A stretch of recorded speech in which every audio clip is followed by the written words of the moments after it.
আজকের শব্দটি হলো মুখরা।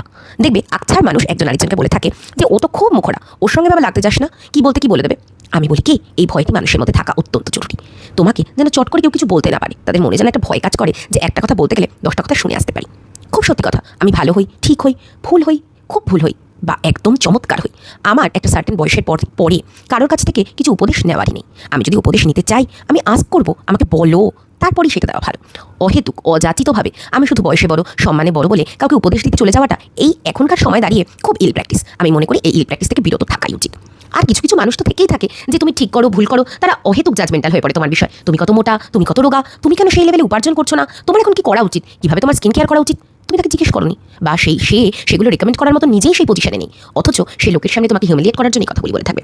আরেকটা বিশেষ ব্যাপার তো আমরা সবসময় সকলেই লক্ষ্য করে থাকি আমাদের চারপাশে, যে সকলে চাইবে, বিশেষ করে তোমার পরিবার পরিজন আত্মীয় স্বজন, যে তুমি অনেক বড় হও, কিন্তু সেই অনেক বড় হওয়াটার একটা লিমিটেশনস আছে। তাদের থেকে বড় কখনোই নও, তুমি বড় হও কিন্তু তাদের থেকে যেন সবসময় তলাতেই থাকো।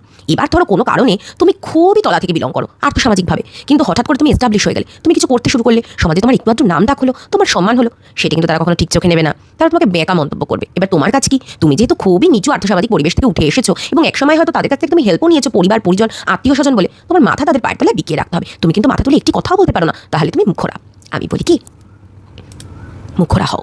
মুখরা হওয়াটা খুব দরকার। তোমার মুখরা নেস তোমাকে কিছু অসুস্থ মানুষের মানসিকতা থেকে বাঁচাবে। তারা তোমাকে পছন্দ নাই করতে পারে, ওই যে কালকেই বলেছিলাম, এই পৃথিবীতে সবাই সবাইকে পছন্দ করবে না, এটাই স্বাভাবিক। কিছু মানুষ তোমাকে ভালোবাসবে, স্নেহ করবে, সম্মান করবে, কিছু মানুষ তো থাকবেই যাদের তোমাকে একদম পছন্দ হবে না, যাদের কাছে তুমি চক্ষুশূল হবে, এটাই খুব স্বাভাবিক। আর সেই চক্ষুশূল মানুষগুলো কিন্তু চাইবে বারবার তোমার আত্মসম্মানে আঘাত করতে। তাই তারা যাতে তোমাকে দিয়ে তাদের ইল প্র্যাকটিসটা চালিয়ে না যেতে পারে, তার জন্য তোমার কাছে কিন্তু একটা ক্ষুরোধার অস্ত্র আছে, সেটা হচ্ছে তোমার মুখরাপনা। তারা যেন তোমার মুখকে ভয় পায়। মুখকে ভয় পেলেও তোমার মেন্টাল হেলথ খুবভাবে প্রোটেক্টেড হবে। তারা সচরাচর ঝটাঝট করে এসে তোমাকে দু কথা শুনিয়ে যেতে ভয় পাবে। তারপরেও কিছুজন মানুষ আছে যারা তার থেকেও বেশি ঔদ্ধত্য প্রকাশ করবে, তারপরে এসেও তোমাকে এই কথাগুলো বললেই বলবে, আহা তোকে বলাই ভুল, তুই এক্ষুনি এমন কথা বলে অপমান করে দিবি, তোর যা মুখ।